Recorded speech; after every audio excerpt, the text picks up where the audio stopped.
All right, buckle up because the internet is absolutely losing its shit over this next one. We're talking massive sports scandal drama. You guys heard about Danny Alves, the football god? Well, guess what? His rape conviction just got tossed out by an appeals court in Spain. Poofing. Wait, seriously? The Danny Alves? He was convicted, wasn't he? Sentenced? How does that just get overturned? It's a major legal reversal, Ola. The Catalan appeals court unanimously decided the original conviction from earlier this year was, and I quote, unsafe. He was sentenced to 4.5 years back in February for allegedly raping a woman in a Barcelona nightclub bathroom back in late 2022. Big fall from grace. Yeah? From hero to zero, and now back to hero? Or maybe just back to rich guy who got away with it? The internet can't decide. The beau reason for the reversal hinges on the evidence presented during the initial trial. The appeals judges pointed to a series of gaps, inaccuracies, inconsistencies, and contradictions in the accuser's testimony and the overall case. Essentially, they determined the evidence didn't meet the standard required for a criminal conviction, guilt beyond a reasonable doubt. So, legally speaking, they found flaws in the prosecution's case. Gaps and inconsistencies? That sounds so clinical for something potentially so devastating. It highlights how incredibly difficult these cases must be, relying so heavily on testimony that can be perceived differently by different eyes. One person's trauma could be another's inconsistency. Yeah. Inconsistent, like maybe she didn't remember the exact fucking tile pattern on the bathroom floor while allegedly being raped. Give me a break. Or maybe she was inconsistent. Who the hell knows? That's the problem. Regardless of the why, the outcome is clear for now. Alves had been out on bail, but now he's fully released. Conviction wiped, free to travel. He walked. Just like that. One court says rapist throws him in jail. Another court says, nah, maybe not. And he's back ordering champagne. Mucking wild. But hold up, Nina. Didn't the brief say something about this not being totally over? Like, the prosecutors can appeal this decision? Correct. This isn't necessarily the final chapter. The prosecution can, and likely will, appeal this acquittal to Spain's Supreme Court. So, his freedom might be temporary, legally speaking, but for now, the conviction is gone. It feels like such a whirlwind. The emotional whiplash for everyone involved, especially the accuser. Imagine going through the trial, getting a conviction, and then seeing it undone. Oh, the internet went nuclear, obviously. You've got a global superstar. One of the most decorated footballers ever. His name alone guarantees clicks and chaos. It's more than just his fame, Kiki. Overturning a high-profile rape conviction is incredibly rare and inherently controversial.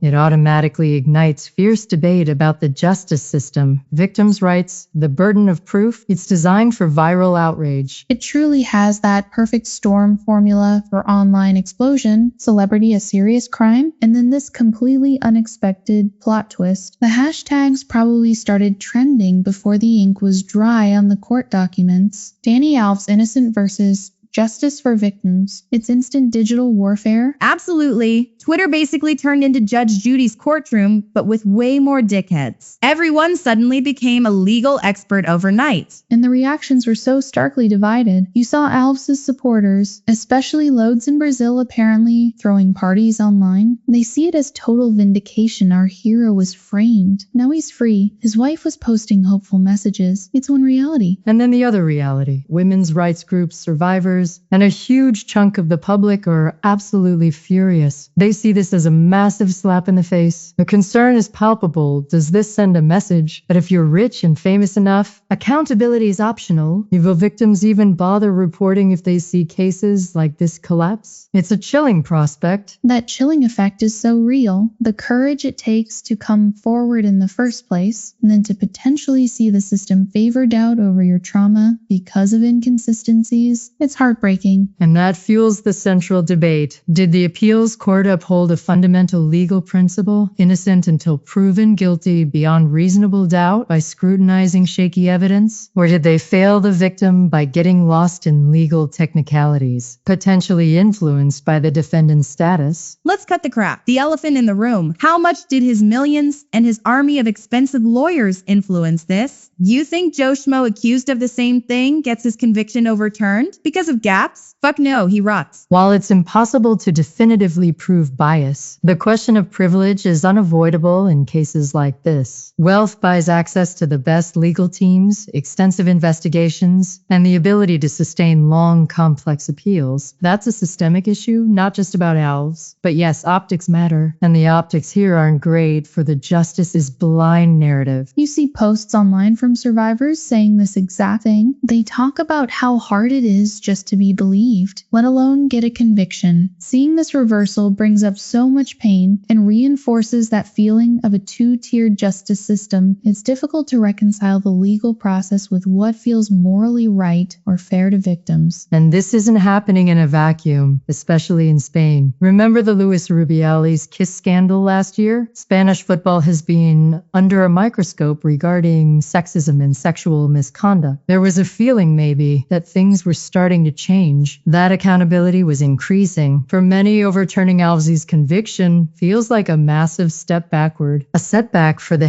#Me Too movement within Spanish sports and potentially society at large. It undermines the progress people felt was being made. So it's like one step forward with prosecuting these things, and then bam, 2 steps back when the rich guy appeals? Sounds about right for how the world works. It adds another layer of complexity and disappointment for those who are hoping for a lasting shift in how these allegations are handled. Again, legally, the fight might not be over. The prosecution taking it to the Supreme Court means this saga could drag on. It keeps the spotlight on the case for better or worse. Yeah, so Alves isn't exactly chilling on a beach with no cares just yet. But still, getting that conviction squashed is huge. The public reaction though, man, people are breathing fire. Supporters defending him like he's a saint, critics condemning him like he's the devil incarnate. It's peak 2025 polarization. It truly lays bare how difficult it is to find something resembling truth or justice that satisfies everyone, especially in the glare of global media. These high-profile cases become symbols, carrying the weight of so many other unspoken stories and societal failures. The impact ripples far beyond the courtroom. Ultimately, this case forces uncomfortable conversations about the intersection of celebrity, wealth, the legal system's fallibility,